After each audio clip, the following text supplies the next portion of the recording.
Hello students, welcome to pure mathematical academy.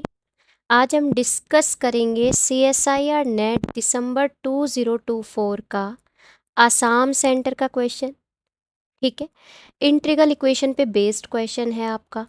सबसे पहले देखो बोल क्या रहा है, the integral equation ux is equals to f x plus 2/पाई। ठीक है, 0 से pi cos x plus t U T D t आपको ये गिवन है। ठीक है, ये जो इंटीग्रल इक्वेशन है ये आपको सबसे पहले देखो, इसकी लिमिट देखो, आपके पास क्या गिवन है, 0 से पाई, यानी एक आपको फ्रेड होम की इंटीग्रल इक्वेशन गिवन है। ओके, साथ में यहाँ पे अल्फा एक्स भी आपके पास कांस्टेंट है, तो ये आपको सेकंड काइंड की इंटीग्रल इक्वेशन गिवन है ना। ठीक है, उसके बाद अगर आप इसको देखते हैं, एफ एक्स आपको गिवन है, एफ एक्स आपको जो भी पूछ रहा है वो नॉन ज़ीरो के लिए ही पूछ रहा है, इसका मतलब ये भी आपके पास नॉन ज़ीरो है। तो इसका मतलब ये आपके पास एफ एक्स नॉन ज़ीरो है, तो ये आपके नॉन होमोजीनियस की इक्वेशन गिवन है। तो आपको यहाँ से गिवन क्या है कि एफ एक्स आपके पास क्या हो कि जिसकी वजह से आपके पास इनफाइनाइटली मैनी सॉल्यूशंस हो, है ना। आपसे यही पूछ रहा है ना, यही पूछ रहा है वो। ठीक है, ठीक है, मतलब एफ एक्स क्या होगा कि इसके पास इनफाइनाइटली मैनी सॉल्यूशंस ये रखेगी। सबसे पहली बात, चलो आपको ये तो पता चल गया कि ये फ्रेड होम की इंटीग्रल इक्वेशन है, सेकंड काइंड, नॉन होमोजीनियस है। ठीक है, यहाँ पे आप ये देख पा रहे हो लैम्डा की, मतलब जो आपको यहाँ पे जो आपको आइगन वैल्यू गिवन है वो उसने खुद से पहले दी है 2/पाई। यानी यहाँ पे आप अगर आप इसकी डायरेक्ट आइगन वैल्यू याद रखते हैं तो वो आपके पास होती है ±2/पाई। ठीक है, इसको मैं निकाल के भी आपको बता सकती हूँ। ठीक है, लेकिन यहाँ पे आपको जो गिवन है वो सिर्फ आइगन वैल्यू 2/पाई गिवन है। ठीक है, यानी उसने -2/पाई का कोई जिक्र नहीं किया। आपको -2/पाई के कोरस्पॉन्डिंग कुछ भी चेक नहीं करना, आपको सिर्फ 2/पाई के कोरस्पॉन्डिंग चेक करना है। ठीक है, अब देखो, सबसे पहले आपके पास ना एक थ्योरम बोल सकते हो आप, होती है क्या, देखो। ठीक है, या मैं बोल सकती हूँ एक रिजल्ट आपके पास होता है, आप इसको एज ए रिजल्ट भी याद कर सकते हैं। आपके पास होता क्या है, कहता है कि जैसे आपके पास कोई भी एक नॉन होमोजीनियस की Fredholm integral equation given है सेकंड काइंड की।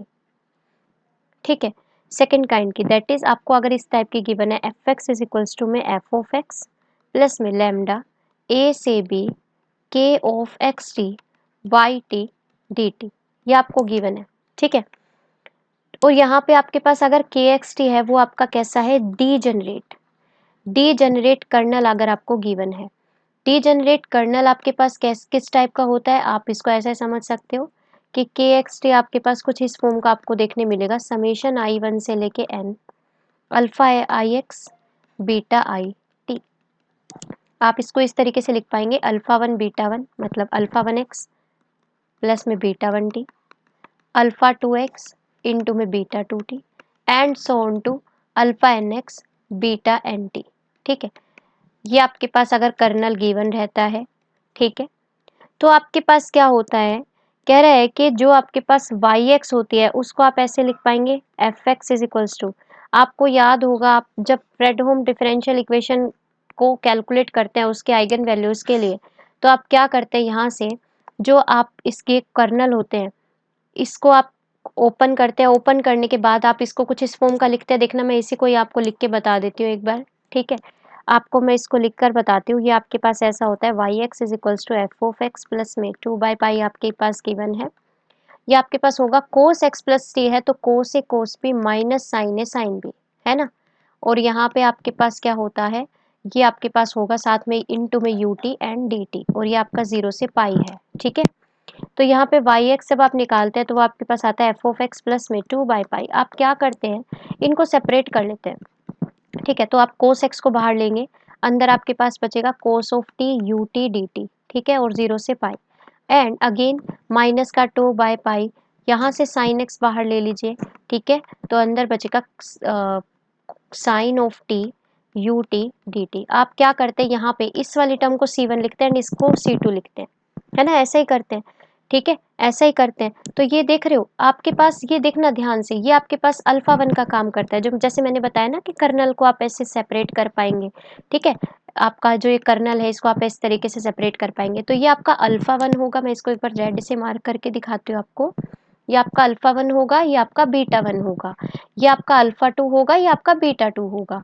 ठीक है, और ये देखो जो अल्फा है वो एक्स के टर्म में आपको मिलेंगे और जो बीटा है वो टी के फंक्शन आपको मिलेंगे। तो यहाँ पे देखो ये आपके पास अल्फा 1 एक्स था, आप इसको अल्फा 1 एक्स लिख सकते हैं, ये आपके पास अल्फा 2 एक्स, आप इसको ऐसे लिख सकते हैं। तो आप इसको कुल मिला के ऐसा लिख पाएंगे, एफ ऑफ एक्स प्लस में 2/पाई अल्फा ऑफ 1, ठीक है। और यहाँ पे ये आपके पास हो जाएगा C1, अल्फा 1 एक्स लिख दो इसको चाहे, ठीक है, इंटू में C1 एंड माइनस का 2/पाई अल्फा ऑफ 2। अब देखो अल्फा 2 आपके पास कितना था, माइनस का साइन एक्स, तो ये माइनस अगर आप अंदर भी ले लेंगे तो कोई इशू नहीं है, ठीक है, और इंटू में C2। तो ये आप इसको ऐसे लिख पाएंगे, एफ एक्स प्लस में 2/पाई अल्फा समेशन I1 से लेके 2 अल्फा आई एक्स सी आई, ऐसे लिख पाएंगे ना। तो यही अगर मैं इसको यहाँ पे ऐसा लिख दूँ, जैसे ये मैं एन के लिए अगर लेकर चलती हूँ तो आप इसको इस तरीके से लिख पाएंगे। मैं एक तरीके से आपको ये थ्योरम या एज अ रिजल्ट आपको बता रही हूँ कि क्या होता है, ठीक है। आपने इसको ऐसा लिखा I1 से लेके एन अल्फा आई।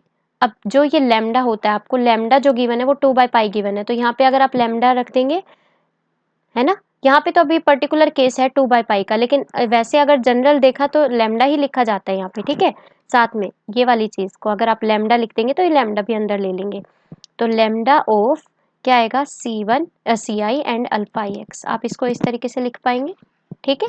तो यहाँ पे आपके पास क्या होता है, ये आप एक बार मैं इसको हटा रही हूँ, ठीक है, मैंने आपको इसको जस्ट लिख के बताया था कि ये होता किस तरीके से है। चलो ये अपना हट गया। अब देखो यहाँ से आपको इतनी बात समझ में आई, अगर नॉन होमोजीनियस की फ्रेडहोम की सेकंड काइंड की इंटीग्रल इक्वेशन गिवन है इस टाइप की, जहाँ पे आपका के एक्स टी डीजनरेट कर्नल है, आप उसको इस तरीके से लिखेंगे और वाई एक्स आपके पास कुछ इस तरीके का आएगा, ठीक है। तो आपको क्या करना है, यहाँ से सबसे पहले डी लैम्डा निकालना है। डी लैम्डा आपके पास क्या होता है मैं बताती हूँ, 1 माइनस में लैम्डा ऑफ अल्फा 1 माइनस में lambda of alpha 1 and so on to minus में लैम्डा ऑफ अल्फा 1, ठीक है। फिर अगेन यहाँ पे आता है minus lambda of alpha 1 minus में lambda of alpha 2 and so on to minus में lambda of alpha 2n and so on to last में जो आता है वो आपके पास आती है last row, minus lambda of alpha n1 minus lambda of alpha n2 and so on to 1 minus lambda of alpha nn, ठीक है। ये आपके पास आती है, ये आपके पास डी लैम्डा होता है, ठीक है।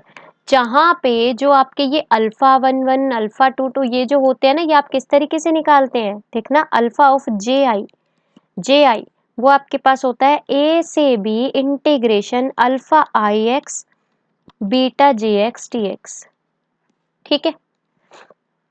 और गामा जे जो आपके पास होता है वो होता है एफ ऑफ एक्स इंटू में beta of J x T x, ठीक है। ये आपके पास होता है, ठीक है। यहाँ पे मैं आपको पूरी थ्योरी समझा दूंगी कि क्वेश्चन आपको किस तरीके से डील करने हैं इस टाइप के, ठीक है, ओके। तो यहाँ पे देखो आपको क्या क्या गिवन है, ये आपका n के लिए है, जब आपके पास फाइनाइट नंबर ऑफ टर्म्स होती है, डीजनरेट कर्नल जब आपका n टर्म्स में लिखा जाता है तब के लिए, ठीक है। तो यहाँ पे आपके पास अल्फा जे आई ये होता है, गामा जे ये होता है। आपके पास रूल जो बोलता है वो ये बोलता है कि होता क्या है कि इफ जो आपके पास डी लैम्डा है वो आपके पास 0 हो जाए, अगर डी लैम्डा आपके पास 0 हो जाए, ठीक है, तो यहाँ से आपके पास क्या करोगे, रैंक निकालोगे सबसे पहले डी लैम्डा की, ठीक है। अगर इसकी रैंक आपके पास डी लैम्डा ऑग्यूमेंटेड गामा जे के इक्वल आ जाती है, ठीक है, तो ये आपके पास रखता है इनफाइनाइट नंबर ऑफ सॉल्यूशन, ठीक है। और अगर ये आपके पास इक्वल नहीं आती है तो ये आपके पास रखता है नो सॉल्यूशन का केस।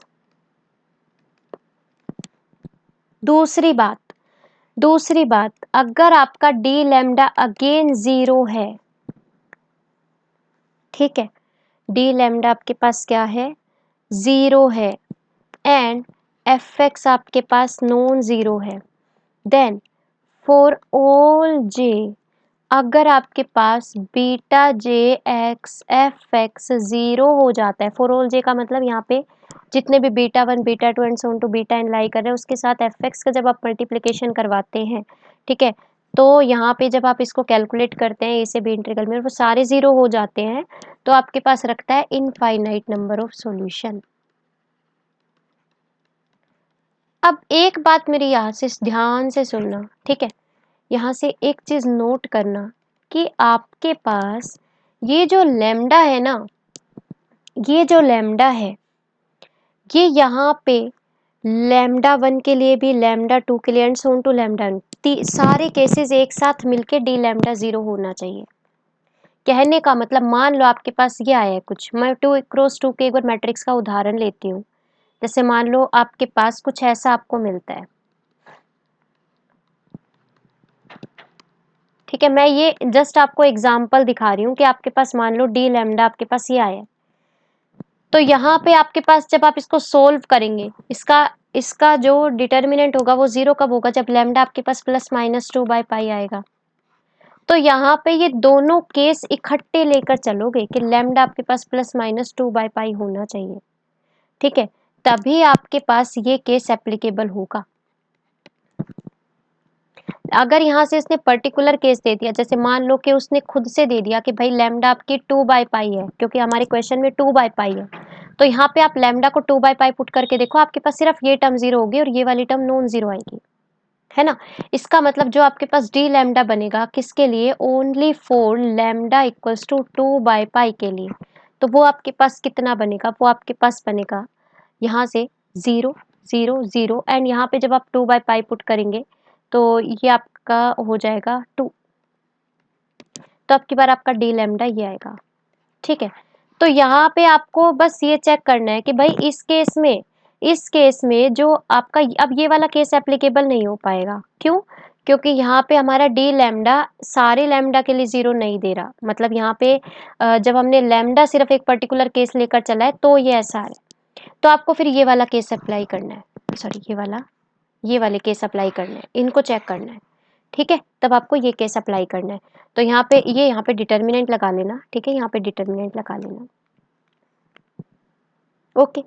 चलो यहाँ पे अब आपको क्या करना है, वो वाला केस एप्लीकेबल करना है, फर्स्ट वाला, ये दूसरा केस आप तब अप्लाई करेंगे जब आपको लैम्डा दी ना हुई हो, कुछ भी ना दी हुई, लैम्डा पर्टिकुलर केस ना दिया हो, सिर्फ लैम्डा की जगह लैम्डा ही आपको दिया हो रहा है। जैसे इस इंटीग्रल इक्वेशन के अंदर अगर हम बात करें तो लैम्डा की जगह आपको 2/पाई की जगह अगर लैम्डा गिवन रहता तो आपके पास यहाँ पे आप जो लेकर चलते वो ये लेकर चलते, फिर ये वाला केस तो आप यहीं से डायरेक्ट चेक करके बता देते, ठीक है, लेकिन उसने एक पर्टिकुलर लैम्डा का जिक्र किया है, इसलिए हमें क्या करना है, ये इसको चेक करना पड़ेगा। अब देखो इसको चेक करने के लिए क्या करोगे, सबसे पहले आपके पास क्या होता है, आपको डी लैम्डा निकालना पड़ेगा, है ना, फिर उसके बाद आपको गामा जे निकालना पड़ेगा, ये 2 चीजें निकाल लो बस, ठीक है।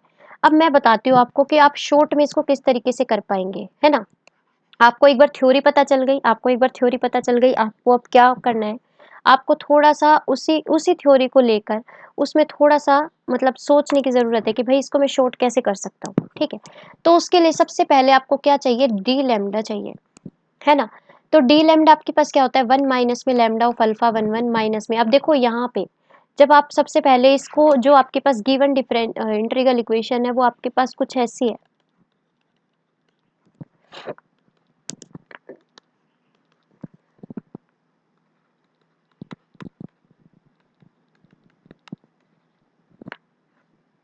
यूटी में था, इसको यूटी में कर लेना, ठीक है,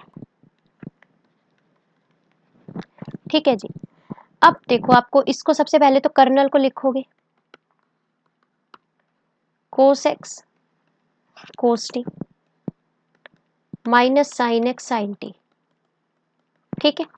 आपको क्या करना है, यहाँ से बस कुछ नहीं करना, इसको आपने इस फॉर्म में लिख लिया ना, ये आपका 0 से पाई था, 0 से पाई था, आपने इसको इस फॉर्म में लिख लिया ना।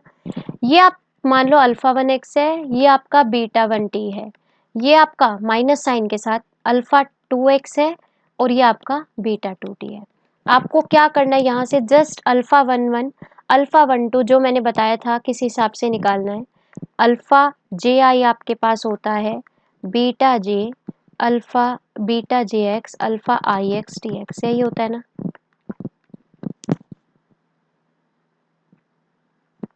ठीक है। और यहाँ पे आपके पास आएगा 0 से पाई। आप चेक कर सकते हैं एक बार, ठीक है। ये ही आपके पास होता है ना, देखो जी,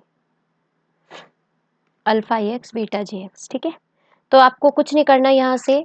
अब आपके पास देखो, आपको अल्फा 1 1 निकालना है, इसका मतलब आपको क्या करना है, यहाँ पे बीटा जे एक्स, बीटा 1 और अल्फा 1, तो बीटा 1 आपके पास क्या है और अल्फा 1 ही है, तो कोस एक्स और कोस एक्स, क्योंकि दोनों को आपको एक्स के फंक्शन लेने हैं, तो यहाँ पे आपका आएगा 0 से पाई।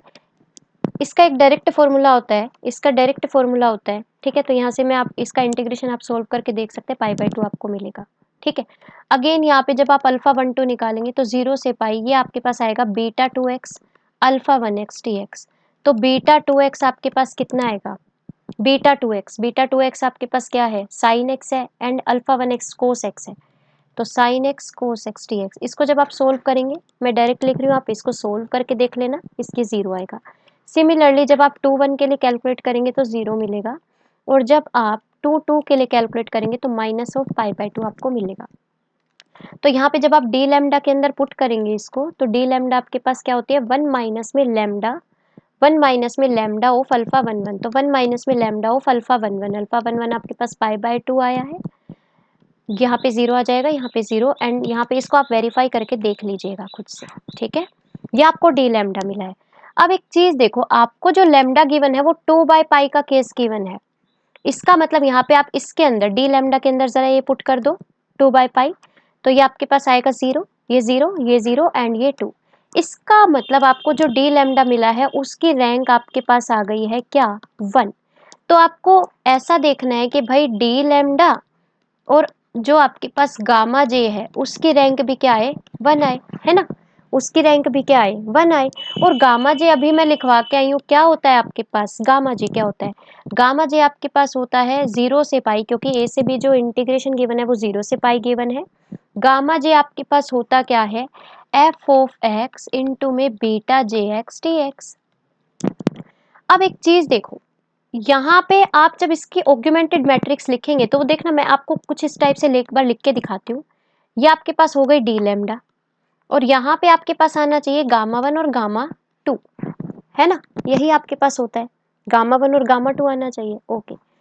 अब देखो, इन दोनों, इसकी रैंक एंड इसकी रैंक सेम होनी चाहिए, है ना। तो इसकी रैंक मुझे बता दो कि आपका 1 कब होगी, जब आपके पास गामा 1 0 हो जाए। तो आपको कुछ नहीं करना, गामा 2 कुछ भी हो, गामा 2 आपके पास 0 हो या नॉन 0 हो, कुछ भी हो, मेन चीज आपके पास अब सिर्फ गामा 1 अगर 0 आपको मिल जाए हर केस में, तो आपके पास काम बन जाएगा, रैंक दोनों की सेम आएगी, तो इनफाइनेटली मैनी सॉल्यूशंस मिलेंगे। तो आपको क्या करना है, बस आपको गामा 1 कैलकुलेट करना है हर केस में, यानी आपको एफ एक्स कैलकुलेट करना है बस बीटा 1 एक्स के साथ, और आपको कुछ भी नहीं करना। तो आप जब भी यहाँ से गामा 1 निकालेंगे 0 से पाई, एफ एक्स आपके पास क्या है, एफ एक्स आप चलेंगे ऑप्शन के साथ, ऑप्शन में आपको जो एफ एक्स गिवन है आप उसको लेकर चलेंगे।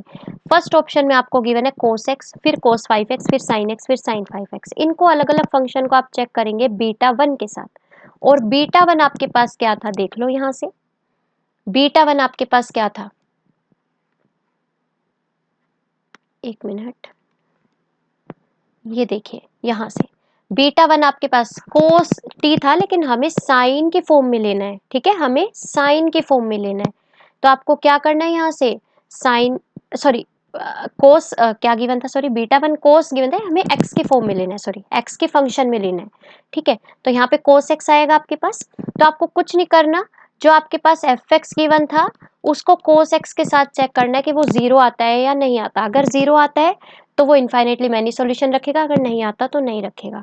तो यहाँ से आपके पास क्या आएगा, फर्स्ट केस में अगर हम कोस एक्स को ही लेकर चलते हैं, एफ एक्स अगर हमें ऑप्शन के अकॉर्डिंग ए ऑप्शन में कोस एक्स दिया हुआ है, तो हमें कोस एक्स का इंटीग्रेशन कोस एक्स के साथ चेक करना है ना, यही तो हमारा गामा 1 निकल कर आएगा।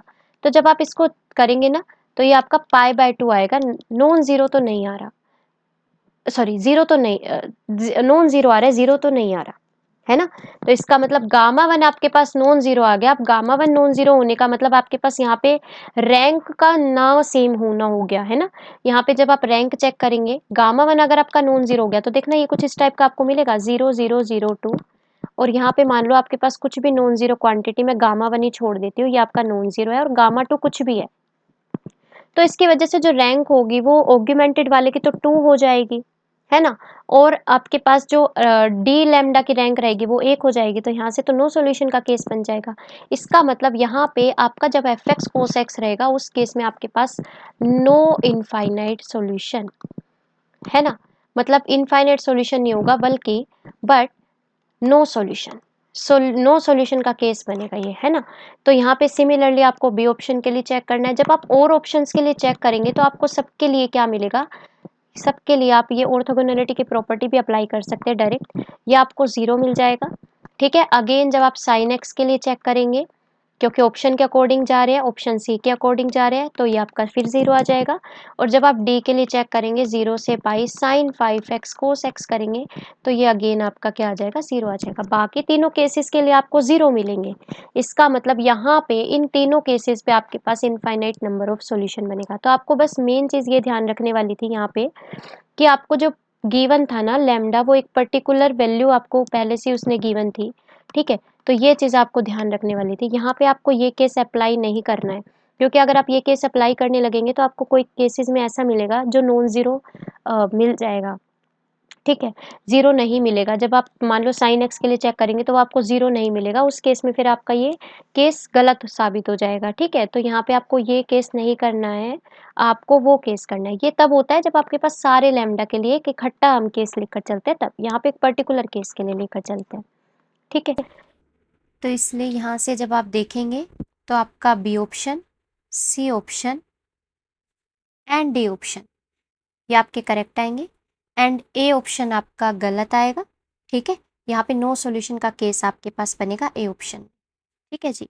तो यहाँ से A B C and D options आपके करेक्ट एंड ए ऑप्शन आपका गलत। तो आई होप आपको अच्छे से समझ में आया होगा। यहाँ तक बस हमने कुछ नहीं किया, ये मैंने आपको बस जस्ट थ्योरी बताई थोड़ी सी जो आपको पता होनी चाहिए। उसके बाद इस पे क्वेश्चन आप हमने लगाया है और यहाँ से बस जस्ट इतना देखा है कि आपकी रैंक कब सेम हो सकती है। फिर हमें गामा 2 निकालने की भी ज़रूरत नहीं है, जैसे हमने यहाँ पे गामा 1 से ही काम देख के बन गया, है ना? तो गामा 2 कैलकुलेट करने की अलग से ज़रूरत नहीं है आपको। तो आई होप आपको अच्छे से समझ में आया होगा। और अगर आप हमारे रेगुलर कोर्सेज में ज्वाइन करना चाहते हैं तो स्क्रीन पे दिए गए नंबर पे कांटेक्ट कर सकते हैं। So happy learning with PMA.